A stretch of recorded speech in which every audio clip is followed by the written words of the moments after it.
Human emotions. दोस्तों, ये दुनिया की सबसे अजीब और कॉम्प्लेक्स चीज़ है। कितना इंटरेस्टिंग है ना। हम अपने फीलिंग्स को समझने की कोशिश में अपनी पूरी ज़िंदगी गुजार देते हैं और फिर भी कभी कभी हम समझ नहीं पाते। कभी आपने सोचा है हम क्यों अपने इमोशंस को ऐसे एक्सपीरियंस करते हैं जैसे करते हैं, और क्यों कभी कभी हमारे इमोशंस हमारे कंट्रोल के बाहर हो जाते हैं। खुशी, दुख, प्यार, रिग्रेट, गिल्ट, इन सब चीज़ों का हमारे दिल और दिमाग पर एक अजीब असर होता है। जैसे प्यार को ही ले लो, सबसे पावरफुल इमोशन कहा जाता है। लेकिन उस प्यार के साथ साथ अगर थोड़ा सा दर्द, थोड़ा सा गिल्ट मिक्स हो जाए तो वही प्यार इतना इतना बढ़ जाता है कि तुम्हें उसको झेलना मुश्किल हो जाता है। देखो, हम जिंदगी में सबसे ज़्यादा किस चीज़ की तलाश में रहते हैं? खुशी।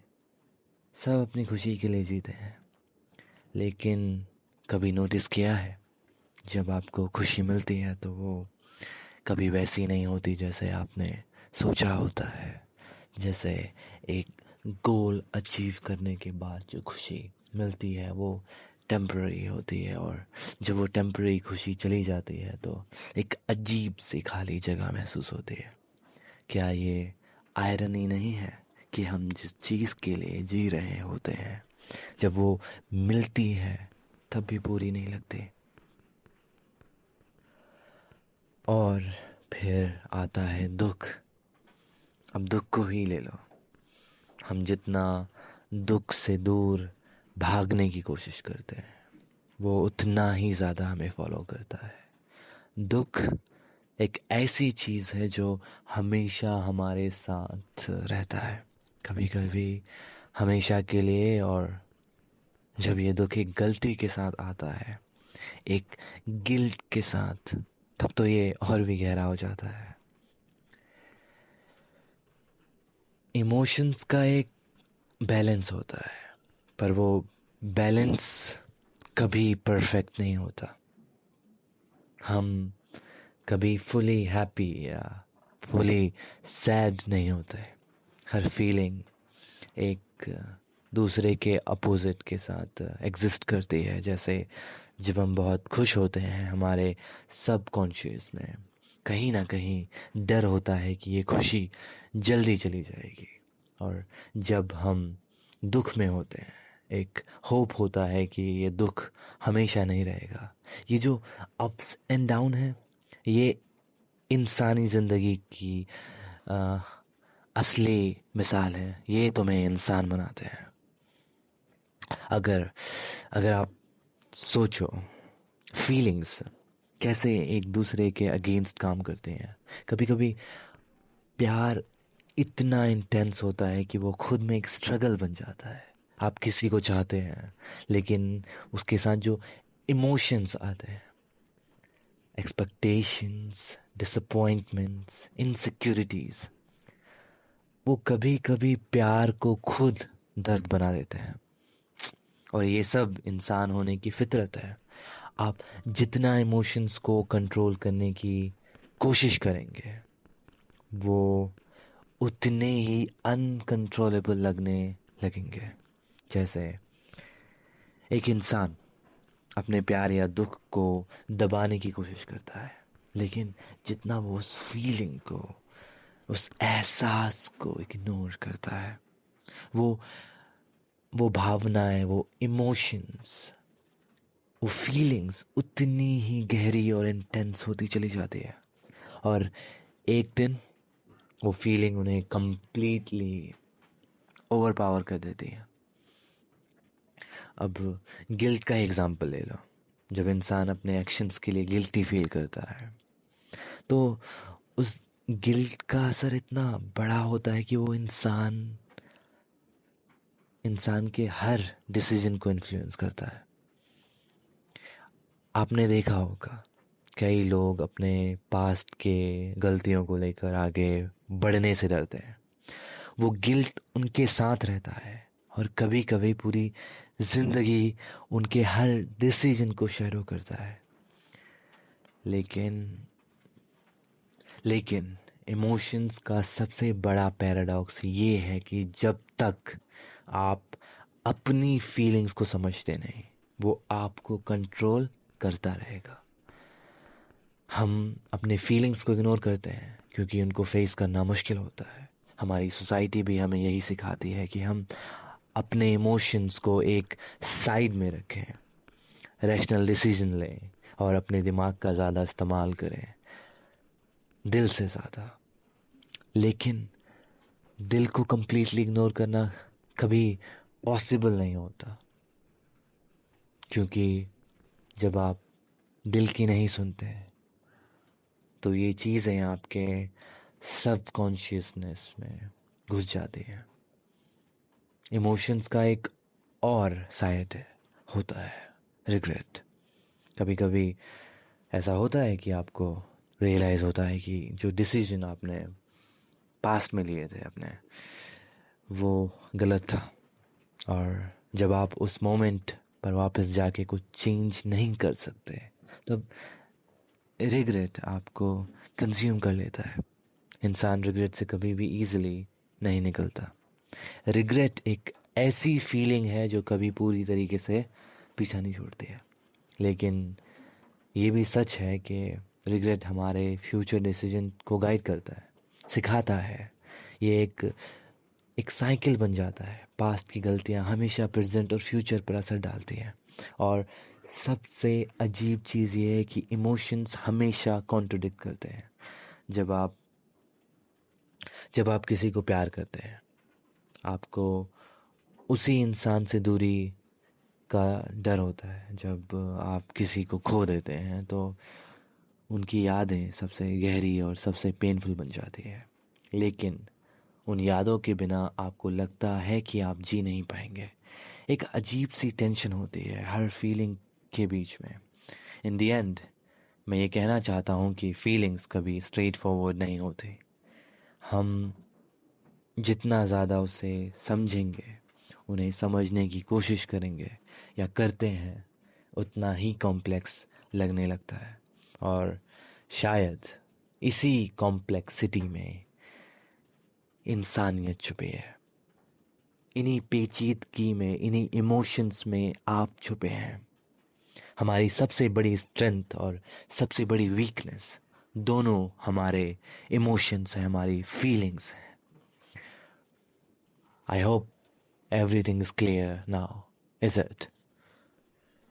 Alright class, that is enough for today. आज हमने ह्यूमन इमोशंस के बारे में काफ़ी बातें की। लेकिन याद रखो, इमोशंस को समझना, फील करना एक लाइफ लॉन्ग जर्नी है। कल हम ये डिस्कशन आगे बढ़ाएंगे। तुम सब अपना होमवर्क रिवाइज कर लेना। Class dismissed.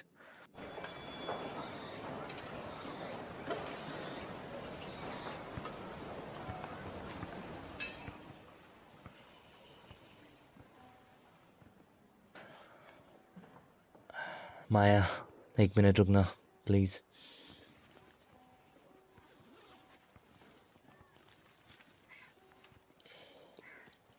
मैं तुम्हें काफ़ी टाइम से देख रहा हूँ।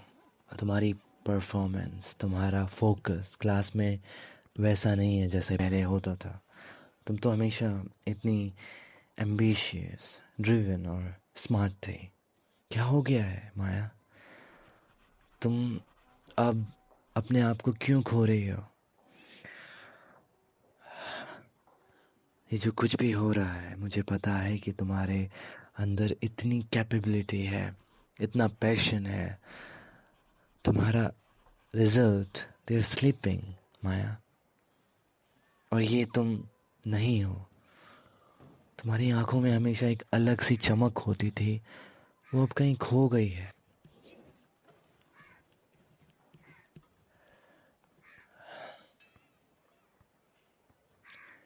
माया, तुम्हें याद है ना, तुमने कभी अपने ड्रीम्स के साथ कॉम्प्रोमाइज़ नहीं किया, चाहे हम दोनों का रिलेशनशिप ख़त्म हो गया हो, लेकिन तुम्हारे सपने कभी रुकने नहीं चाहिए। तुमसे हमेशा एक अलग लेवल का रिस्पेक्ट था मेरे दिल में। तुम इतनी स्ट्रांग थी अपनी लाइफ के हर एस्पेक्ट में। मैं समझ सकता हूँ कि कुछ फीलिंग्स अभी भी हैं।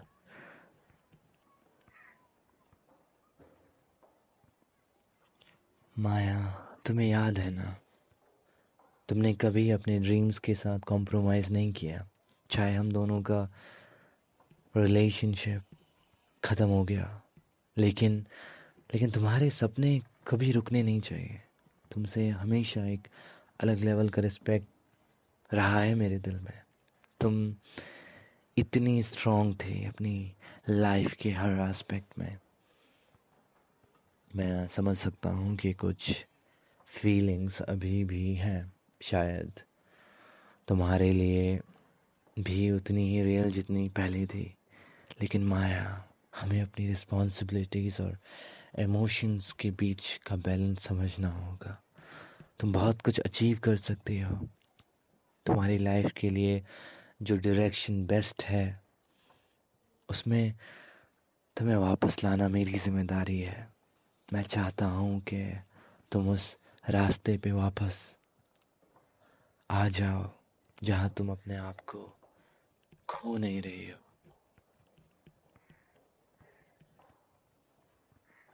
मुझे तुमसे प्यार है। मुझे तुमसे प्यार था और मुझे तुमसे प्यार था और शायद कहीं अब भी है।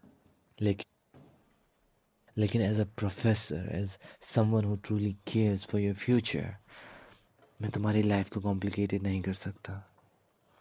तुम अपने ड्रीम्स को जीने के लिए बनी हो और तुम्हें खुद के लिए जीना है, किसी और की एक्सपेक्टेशन या फीलिंग्स के लिए नहीं।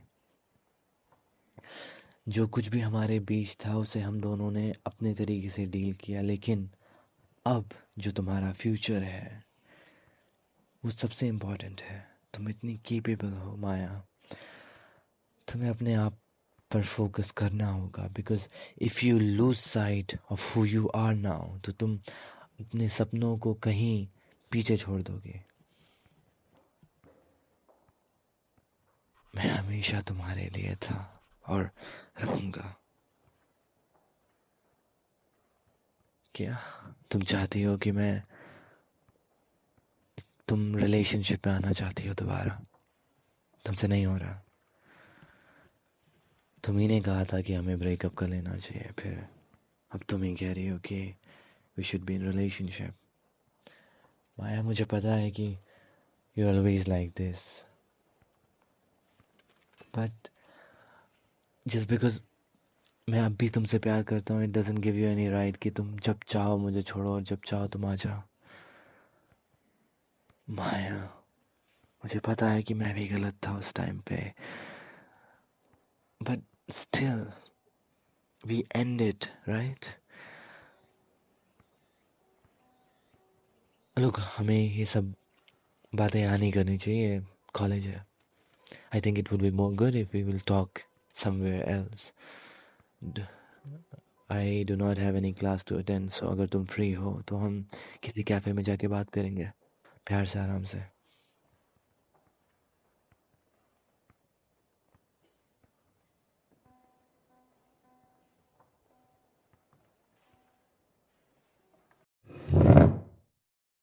ओके, सो तुम मुझे कह रही हो कि तुम्हारे दिल में अभी भी मुझे लेकर फीलिंग्स हैं। अगर सच कहूँ तो मेरे दिल में भी तुम्हें लेकर फीलिंग्स हैं, बट जिस तरह से हमने चीज़ों को ख़त्म किया, मुझे नहीं लगा था कि हम कभी भी एक होंगे।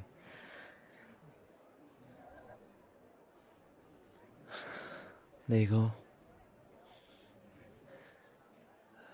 तुम्हें याद है पहले जब हम इस कैफ़े में आते थे तो हमारी बातें कभी ख़त्म ही नहीं होती थी। मुझे तुमसे कहना है कि तुम्हारी ज़िंदगी में तुम्हारे एम्बिशंस और फीलिंग्स कितनी ज़रूरी हैं। जब से तुम गई हो मुझे रियलाइज़ हुआ है कि कुछ चीज़ें ख़त्म नहीं होती। हमारा रिश्ता भी ऐसा ही है। मैं तुमसे कहना चाहता हूँ कि तुम मेरे लिए कभी ख़त्म नहीं हुई। ये सच है कि हम दोनों ने कुछ गलतियाँ की थी, लेकिन हम इन्हें समझ कर आगे बढ़ सकते हैं।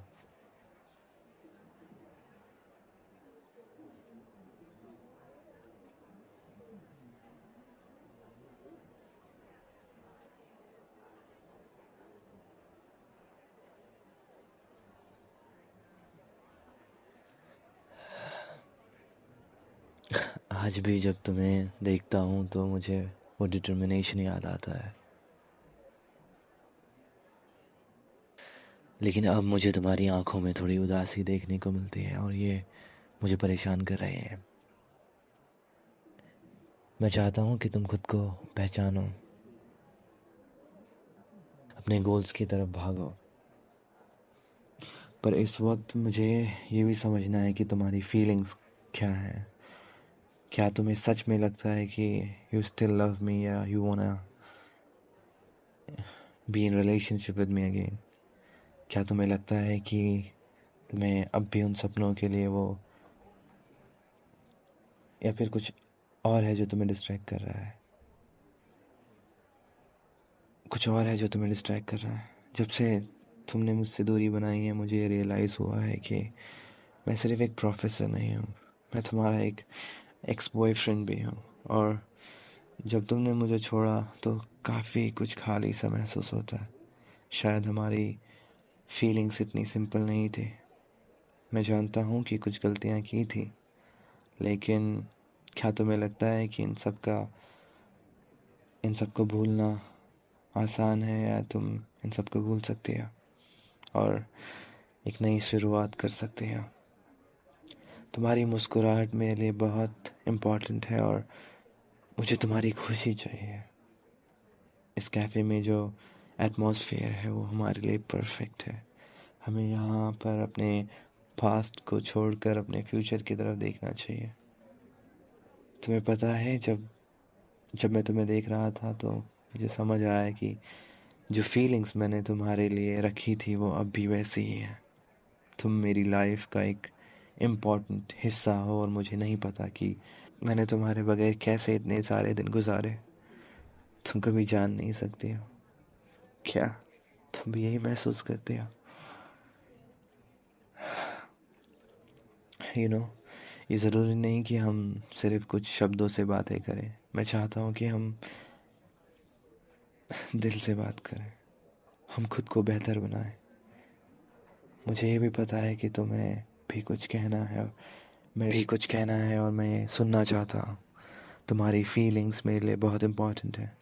जब तुमने मुझे बताया था कि तुम्हें प्यार है मुझसे, तो मुझे लगा कि हमारे रिश्ते फिर से एक नए रंग में आ सकते हैं। और अगर तुमने अब भी मुझसे प्यार किया तो क्या तुम्हें लगता है कि हम एक दूसरे को सपोर्ट कर सकते हैं? मैं चाहता हूँ कि हम दोनों के बीच जो कुछ भी है उसे हम समझें। क्या तुम मुझे ये बता सकती हो कि तुम क्या महसूस करती हो अब मेरे लिए? हमारे बीच जो कुछ भी हुआ उसके लिए मुझे माफ़ी मांगनी चाहिए। मैं तुमसे सच में प्यार करता हूँ और मुझे लगता है कि अब हम दोनों को एक दूसरे के लिए फ़ाइट करना चाहिए। हमारी लव स्टोरी अभी भी ख़त्म नहीं हुई है। क्या तुम्हारे पास मुझे एक और चांस देने की हिम्मत है? क्या तुम दोबारा से मेरे साथ रिलेशनशिप में आना चाहती हो? सच बताना मुझे।